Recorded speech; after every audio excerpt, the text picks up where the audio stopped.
Have you ever faced days when it felt like you were fighting an enemy with no name? A silent anguish, an unexplained weight on your shoulders, an exhaustion that doesn't come from your body, but from your soul. The hardest part about these battles is that almost no one notices. On the outside, everything seems normal. You work, smile, reply to messages, post on social media. But inside, something is slowly breaking. It's like a storm unfolding in slow motion, only within you. And the worst part, it's when, in this silent chaos, you start to believe that maybe even God isn't watching. But He is. He sees. He knows. He doesn't miss a single detail of your pain. That's why this message exists, to speak about the wars no one sees, but heaven watches attentively. Those battles you fight between your pillow and the racing thoughts, between the urge to give up and the duty to carry on, between the flickering flame of faith and the fear that insists on growing. The Bible is full of stories like these, ordinary people living deep internal struggles. No audience, no applause, no answers. But God was there, and He is with you now. Faith is not a spiritual show. It is a bridge that connects your silent cry to the unwavering care of God. You won't find cliches or magical promises here, but you will find truth. You'll find comfort, direction, and courage to keep going, even when everything feels dark. Because the God of the Bible isn't impressed by appearances. He moves with compassion. And if you've come this far with a heart in pieces, know this: that's already proof of faith. True faith isn't in the one who has all the answers, but in the one who keeps seeking even when they have no strength left. And it is with this kind of faith, tired, trembling, but still alive, that we will now understand how God moves even in the battles no one else sees. Faith is not about being unshakable. It's about holding on when everything shakes. It's not about living without fear. It's about choosing trust despite it. That's why you're here, not by coincidence, not by chance. You were led here because God knows what you've been carrying in silence. He knows what's been weighing on your soul. He knows what's been robbing your sleep, stealing your peace, draining your will. And more than that, He cares. He doesn't ignore the silent war. He walks into it with you. This is a space where your truth will be seen, a space where your pain is valid and your soul doesn't need to pretend. Here, we're going to dig deep, not just into your wounds, but into God's way of healing. No performances, no filters, just one honest question at a time. Because even if your steps are weak and uncertain, if they're toward God, they're steps of faith. And in the invisible realm where heaven operates, that's all it takes to begin a divine turnaround. There are days when the soul simply shuts down. It's not exactly sadness, nor a specific pain. It's an invisible weight we feel on our shoulders, in our chest, and in our thoughts. A kind of exhaustion that blends the physical, the spiritual, and the emotional in a way that words fail to explain. People going through this are everywhere, smiling on the outside but drowning on the inside. The purpose of this message is to reach exactly that place, the intimate space where you silently wonder if you'll be able to keep going. And believe me, God sees you. He doesn't. Just know the battle, you too, and what it's doing to you. Maybe you're having one of those days right now, the kind of day when prayer doesn't seem to go beyond the ceiling, when opening the Bible feels like a burden, and even the faith that once felt solid now seems weary.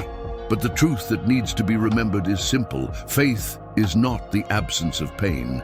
It's persistence in the middle of it. Jesus never promised a life without battles, but He did promise His presence in each one. And that's what makes the difference between those who give up and those who endure. The certainty that even when you can't see Him, He is there. Faith is not immunity to suffering. It's the foundation that holds when everything else trembles. This message is for those who've thought about quitting, for those who carry too many responsibilities, too many old wounds, and too many rehearsed smiles.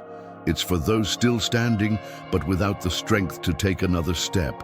It's for you, who haven't told anyone that you've been thinking about giving up, but still wake up every day with a wounded heart and a tired body. And even if it doesn't look like it, that's faith too. Faith is getting out of bed when everything in you wants to disappear, and that's why God brought you here, not by coincidence, but because He knows you need to be reminded that you are not alone. There is a deeper purpose behind every struggle you face. No, it's not punishment nor abandonment. It's refinement, it's preparation. The Bible is full of stories where heavy days came right before unexpected miracles. Think of Joseph, thrown into a pit before ruling over Egypt, of David, hiding in caves before ascending the throne, of Jesus, weeping in Gethsemane before resurrection. God's peace doesn't eliminate chaos, it transcends it. And if today your world is falling apart, maybe it's because heaven is about to raise something new from the ruins of your pain. And if you can understand this, even in your exhaustion, you'll keep going. Because knowing that God is present changes everything, even when nothing around you changes. This message won't erase your weariness, but it will remind you that you're not fighting alone. It will give you an anchor in the storm. Because before we talk about comfort, we need to talk about truth. And the truth is that pain often comes before the promise, the desert before the promised land, and the tears before the healing. But even on those days, God remains, and that's why you must take the next step. Suffering has a way of showing up uninvited. Sometimes it comes through loss, an unexpected message, or a betrayal that tears you from the inside. Other times, it has no face or name, just an emptiness that slowly expands until it fills everything. Those who've been through it know there are days when your body functions on autopilot, but your soul is in complete collapse. And the most painful part isn't always the pain itself. It's the feeling that no one notices, that you're fighting, bleeding internally, while the world keeps spinning as if everything were fine. The Bible acknowledges this pain, and more than that, it teaches us how to face it through faith. There is no such thing as faith without crisis. That's a truth religion needs to embrace more boldly. Having faith doesn't mean being immune to suffering. It means having direction even when you have no strength left. Jesus Himself experienced agony to the point of sweating blood. That alone tells us how deeply heaven understands our pain. Discouragement is not a sign of weakness. It's a part of the journey. The real danger is when pain silences your prayer, hides your Bible, and drives you away from what once gave you strength. That's where suffering turns into a trap. When it's not acknowledged, it becomes a prison. It's crucial to recognize the signs. Constant irritability, emotional withdrawal, difficulty praying, thoughts of giving up, or that lingering sadness that doesn't go away with time. These are all alerts from your body and soul. In these moments, more than answers, we need presence. And it's exactly at that point where God enters, quietly but unmistakably. Faith is not anesthesia, it's companionship. When the pain doesn't go away, the presence of Jesus is what holds you up. And that presence may reveal itself through a song that plays unexpectedly, a message spoken at just the right moment, or even a video like this one. Many live these battles in secret. They keep smiling, performing duties, pretending everything is fine. But inside, their heart is tired of putting on a show. That's why the first step to enduring on heavy days is admitting, I'm suffering. Saying this doesn't make you spiritually weak. It makes you human before God. Heaven doesn't respond to performance. It responds to truth. The Bible is filled with people who screamed, wept, begged to die, and were still embraced by God with mercy and restoration. Suffering doesn't drive you away from God. Hiding your suffering does. Suffering must be acknowledged before it can be overcome. You can't conquer what you refuse to admit. And the more you try to prove you're strong on your own, the deeper you'll sink where you could have been rescued.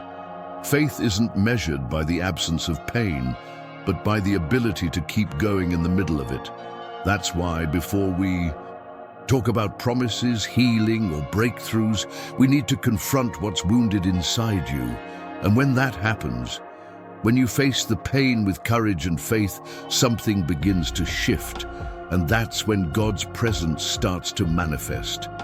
Have you ever wondered why, even after praying, God's silence feels so loud? This is one of the deepest aches of the faithful, feeling like heaven is quiet while your heart screams. But what many still don't understand is this: God's silence is not abandonment, it's trust. God never abandons those who sit at his door. The Bible is clear. Though a mother may forget her nursing child, I will not forget you.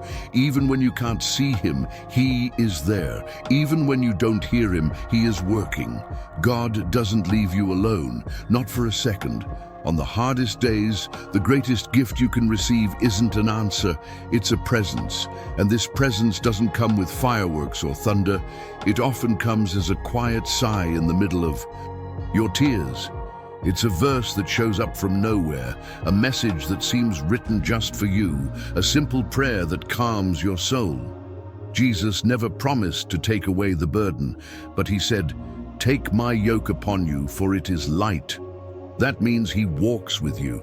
Faith isn't about carrying everything alone. It's about sharing the weight with the one who can carry what you think is impossible. God is closer than you feel, and that truth is freeing, because religion has sometimes taught us that God only shows up when things are right, when our behavior is spotless and our soul is clean.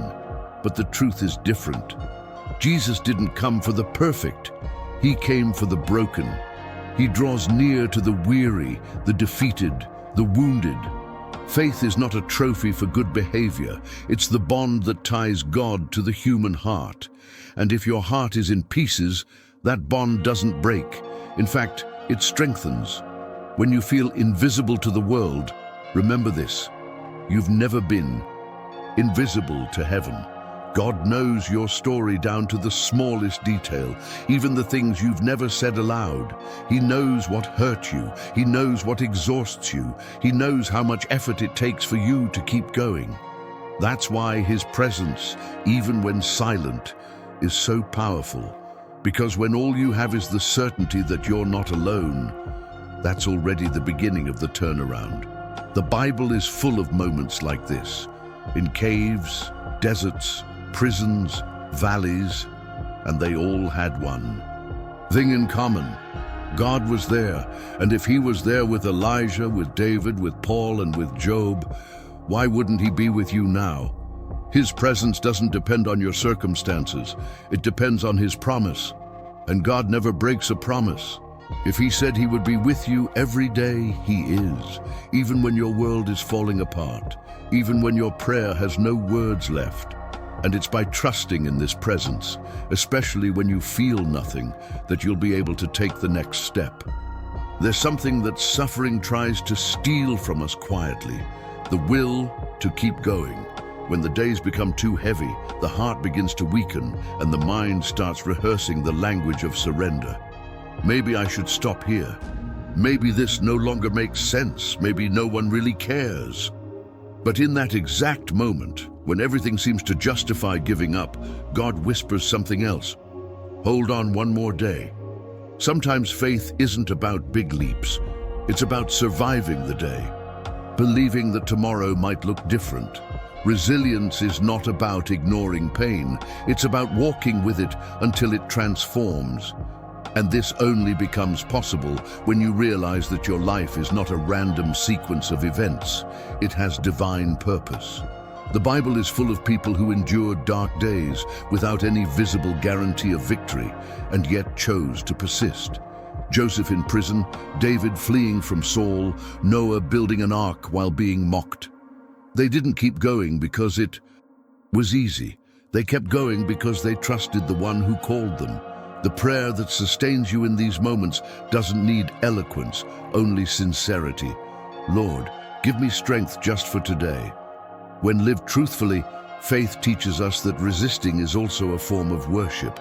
You don't have to be strong all the time, but you do need to be available. Available to continue, available to believe, available to not give up, even when everything inside of you is asking for a break. God isn't looking for spiritual performers. He seeks willing hearts. The faith that survives pain is not the one that understands everything. It's the one that stands firm, even in the dark. The one that says, I don't know what's going to happen, but I know in whom I believe. If you feel like you've reached your limit, know this: heaven has already started to move. God knows your breaking point, and He will not let you reach it without stepping in. A worship song that hits differently. A Bible verse that feels like it was written for you. A video like this one, arriving at your tired soul with a sip of hope. That's not coincidence, it's care. And that care has a name: presence. And that presence brings strength. And that strength, though it feels small today, will be enough for one more step, one step at a time, one day at a time. And at that pace, one step today, another tomorrow, you'll start to notice something. Even without realizing it, you're leaving the valley. Because resilience is not a talent, it's a daily decision. Every morning, renew your prayer, your faith, your breath. And even on the days when you feel like you have nothing to offer, remember, God doesn't demand greatness. He invites surrender. And when you offer your little, He multiplies it. And it's through this silent multiplication that the impossible begins to become reality. It's hard to believe better days are coming when all you see is the darkness of now. But the Bible teaches us that faith doesn't walk by what it sees, but by what it believes. And if you're still here today, breathing, even if exhausted, it's because there's still a living promise over your life.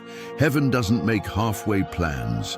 What God started in you, He is faithful to finish, even if the process is shaping you through tears. The pain may last the entire night, but the promise is clear. Joy comes in the morning.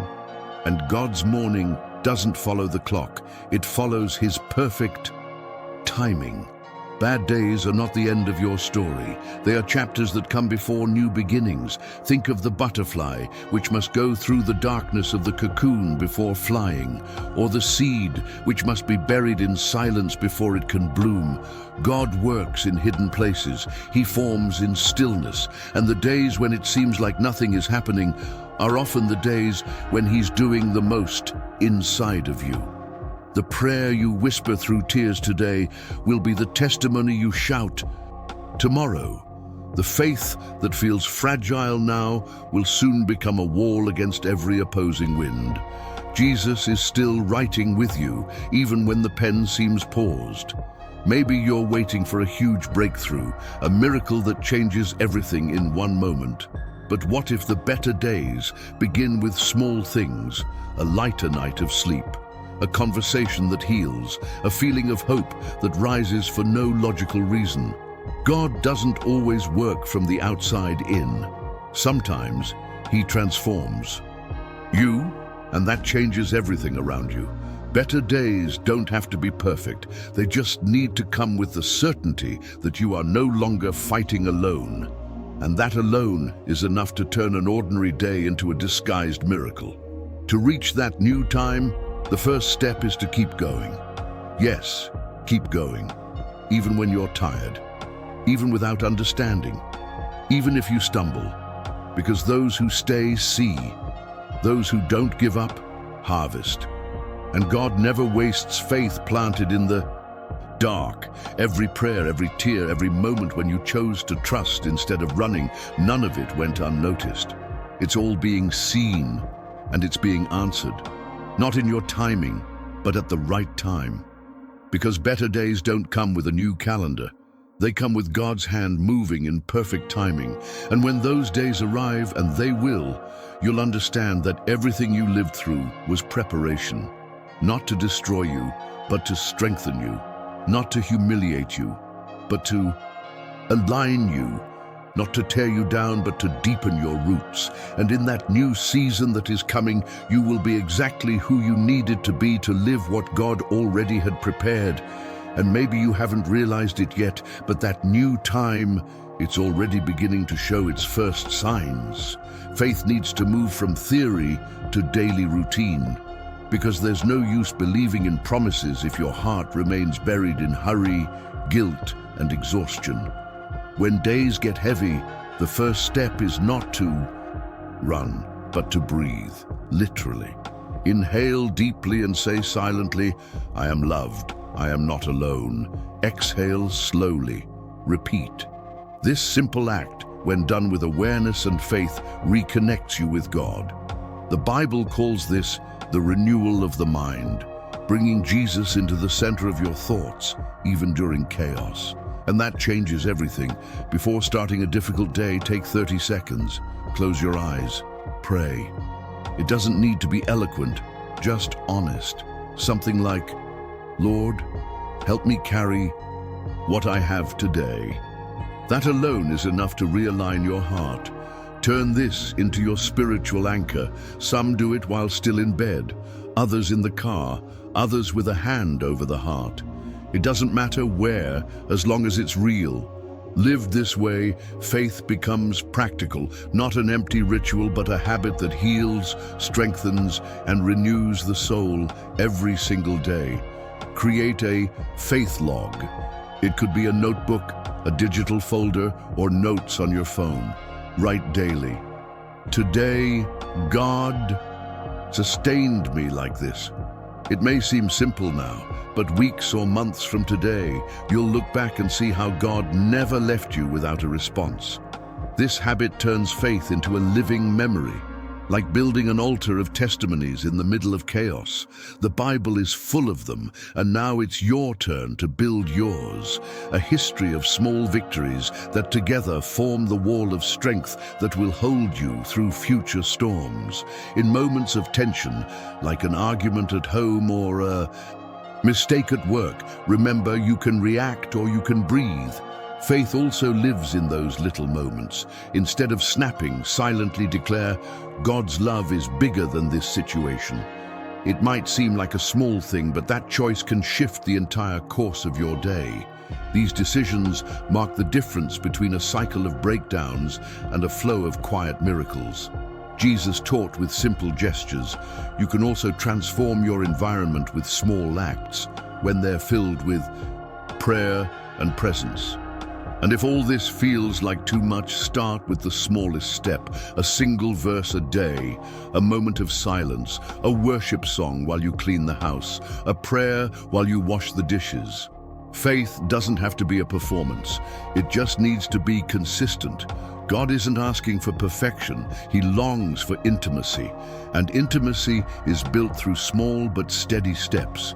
Because in the end, great miracles begin right there, in the tiny space you carve between one burden and another, to remind yourself that God is still in control. Picture a mother at the end of a long day, sitting in silence after hours of noise, frustration, and small stresses piling up. She sinks into the couch, exhausted, with tears that won't even come. Nearby, a Bible she hasn't opened in days. At that moment, she takes a deep breath, plays a soft worship song, and says, "Jesus, I'm not okay today, but I'm here." That moment, common to so many, is more powerful than it seems, because in that instant, prayer found space. And where there is prayer, there is presence. And where there is presence, there is strength to begin again. In another scene, a professional watches their world fall apart after making a critical mistake in a major project. Shame overtakes them, and the thought screams, "I'm not good enough." They almost react impulsively. But remember a line they heard days earlier: "Before you act, pray." They stop, close the laptop, breathe, and read James 1:5. "If any of you lacks wisdom, let him ask of God." That pause not only prevents a rushed decision, it repositions the soul.